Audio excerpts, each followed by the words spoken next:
Hello viewers, রিস্তাটেক চ্যানেলের আরও একটা নতুন ভিডিওতে আপনাদেরকে স্বাগত জানাই। আজকের আমাদের এই ভিডিওতে আমরা এসআইআর সম্পর্কিত আরও একটা নতুন ভিডিও নিয়ে আলোচনা করব। এসআইআর এর এই ভিডিওতে আমরা আপনাদেরকে দেখাবো যে আপনারা যাদের নামগুলো আন্ডার এডুকেশনে আছে সেগুলোর আপনারা স্ট্যাটাস কীভাবে চেক করবেন। আগের ভিডিওতে আপনাদেরকে আমরা ক্লিয়ারলি বলেছিলাম যে ভোটারের যে ৩টা আলাদা আলাদা ক্যাটাগরি আছে সেই ক্যাটাগরিগুলো কি, কোন ক্যাটাগরির আন্ডারে থাকলে আপনারা কী করণীয় আপনাদের। তো আপনাদেরকে আন্ডার যে এডুকেশনের যে অপশনটা, আপনার যে ভোটার লিস্টে যে আপনার নামের উপর যে স্ট্যাম্পগুলো দেখতে পাচ্ছিলেন সেগুলো কিন্তু ডিরেক্টলি স্ট্যাটাস চেকের তখন অবধি কোনো অপশন ছিল না।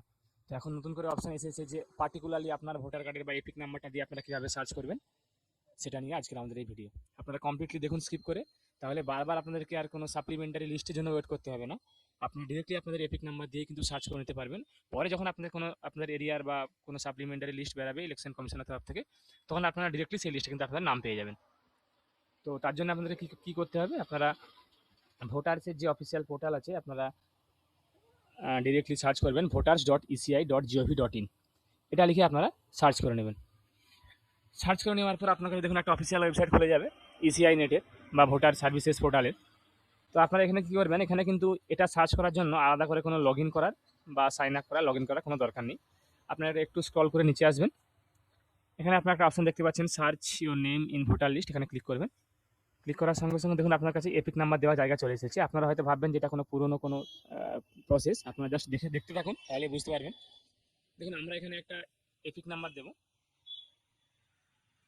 এপিক নাম্বারটা এখানে দিয়ে দেওয়ার পর আমরা ক্যাপচাটা ফিল আপ করবো।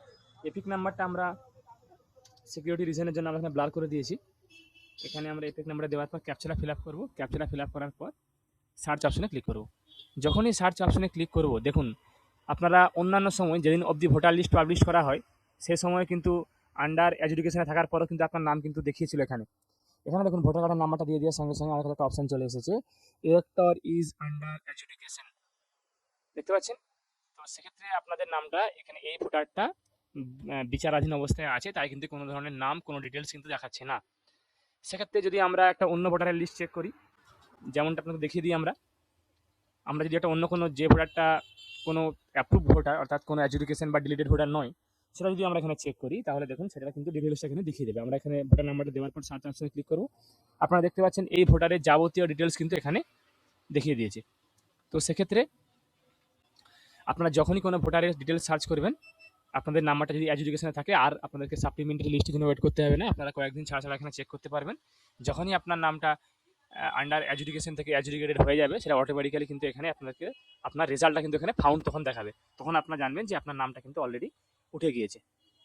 জাস্ট যেরকমটা আপনাকে দেখালাম আমরা আপনাকে আরও একবার দেখিয়ে দিচ্ছি।